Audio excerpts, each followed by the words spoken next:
नमस्कार, स्वागत है आप सभी का हमारे YouTube चैनल उपाय का खजाना में। आज के इस वीडियो में मैं आप सभी से बात करूंगी पितृ दोष के बारे में। आखिर यह पितृ दोष होता क्या है? बहुत से लोग इसकी गहराई तक नहीं जा पाते, बस जहाँ तक यहाँ समझते हैं कि पितृ दोष का अर्थ है कि हमारे जो पूर्वज गति को प्राप्त नहीं करते हैं वह पितृ बन जाते हैं और वही हमसे रुष्ट होकर हमें कष्ट प्रदान करते हैं। सिर्फ ऐसा नहीं है, ऐसे बहुत से कारण हैं जिनकी वजह से पितृदोष उत्पन्न होता है। आज मैं आपको विस्तार से उन्हीं कारणों के बारे में बताने जा रही हूँ। देखिए, पितृदोष जो होता है कई बार हमारे पूर्वजों की वजह से भी उत्पन्न होता है और बहुत बार कुंडली की स्थिति की वजह से भी पितृदोष उत्पन्न होता है। हमारी कुंडली का जो नवा घर होता है वह हमें बताता है कि व्यक्ति पिछले जन्म के कौन से पुण्य साथ लेकर आया है। यदि कुंडली के 9वें घर में राहु, बुध या शुक्र है तो यह कुंडली का पितृदोष होता है और जातक को अपनी कुंडली का पितृदोष भुगतना पड़ता है। कुंडली के 10वें भाव में गुरु के होने को भी शापित माना गया है। इस वजह से भी पितृदोष उत्पन्न होता है। 7वें घर में गुरु होने पर आंशिक पितृदोष माना जाता है। यदि आपके लग्न में राहु है तो सूर्य ग्रहण और पितृदोष चंद्र के साथ केतु और सूर्य के साथ राहु होने पर भी पितृदोष उत्पन्न होता है। साथ ही साथ पंचम में राहु होने पर भी पितृदोष माना जाता है।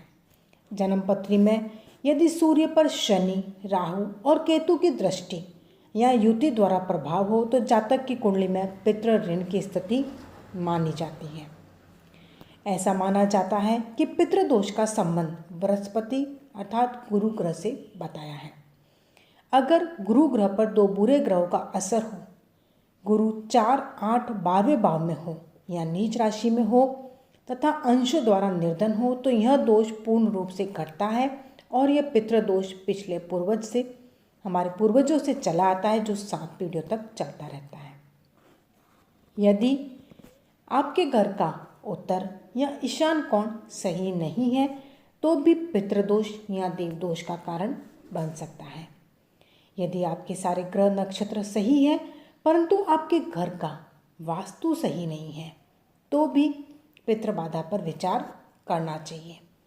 हो सकता है कि आपके कर्म अच्छे ना हो, उस वजह से भी आपको पितृदोष लगता है।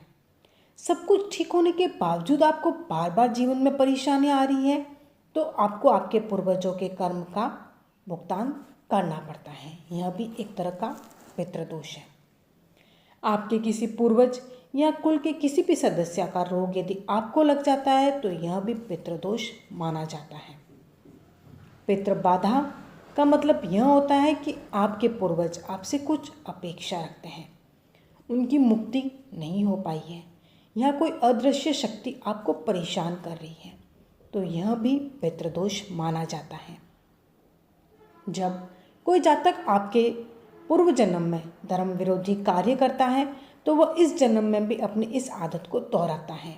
ऐसे में उस घर पर यह दोष स्वतः ही निर्मित हो जाता है। यदि आपने अपने पितरों या पूर्वजों का धर्म छोड़ दिया है, कुल धर्म, कुल देव या कुल देवी का त्याग कर दिया है तो भी पितृदोष लगेगा जो कई वर्षों तक आपका पीछा नहीं छोड़ेगा। घर के पितरों या बड़ों ने पारिवारिक पुजारी या अपना धर्म बदला हो तो भी पितृदोष का कारण बनता है। घर के किसी मंदिर में कोई तोड़फोड़ हुई है तो भी पितृदोष का कारण होगा। यदि पीपल का पेड़ काटा गया हो तो वह भी पितृदोष का कारण है। पिछले जन्म में आपने कोई ऐसा पाप किया है जिससे आपके माता पिता को कष्ट पहुंचा है तो भी पितृदोष उत्पन्न होगा। आपके पूर्वजों ने यदि कोई कर्म ऐसे किए हैं जो कि शायद धर्म विरुद्ध थे तो भी पितृदोष आपको भुगतना पड़ेगा। यदि आप किसी ऐसे पाप कर्म में संलग्न है जिसके चलते आपके पूर्वज आपसे रुष्ट हो चले हैं तो भी पितृदोष उत्पन्न होगा। कुछ ऐसी परिस्थितियाँ होती हैं कि माता पिता या माँ और पिता में से कोई अपनी संतान को बार बार कोसता है या संतान अपने माता पिता को बार बार कोसती है और सताते हैं, तो भी पितृदोष उत्पन्न होता है। यदि गाय, कुत्ते या किसी निर्दोष जानवर को सताया गया है तो भी पितृदोष उत्पन्न होता है। तो यह बहुत से ऐसे कारण थे जिनसे पितृदोष उत्पन्न होता है। साथ ही साथ मैं आपको एक बात और बताना चाहूँगी कि देखिए, पितृदोष जो है एक ऐसा दोष है जो वर्षों तक ख़त्म नहीं होता। हमारे जो पूर्वज होते हैं वो मृत्यु के पश्चात पितृ की संज्ञा प्राप्त करते हैं और पितृ हमारे और देवता के बीच की कड़ी है। यदि पितृ प्रसन्न होते हैं तो जातक एक सुखी जीवन जीता है, लेकिन यदि पितृ प्रसन्न ना हो तो जातक को बहुत ही कष्ट झेलने पड़ते हैं। पितृ या तो मोक्ष को प्राप्त करते हैं या पृथ्वी लोक पर पुनः आते हैं। यदि परिवार के सभी पितरों का पुनर्जन्म या मोक्ष हो गया हो तो कुछ समय के लिए परिवार के कोई पितृ नहीं होते हैं। अंत परिजनों को चाहिए कि जब तक वे पृथ्वी लोक में हैं तब तक तर्पणा आदि से उनकी सेवा करते रहें।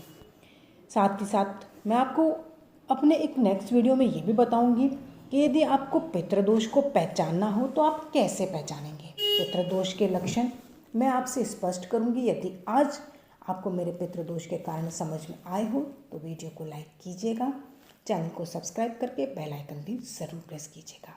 और मैं आप सबसे इजाज़त चाहती हूँ। धन्यवाद।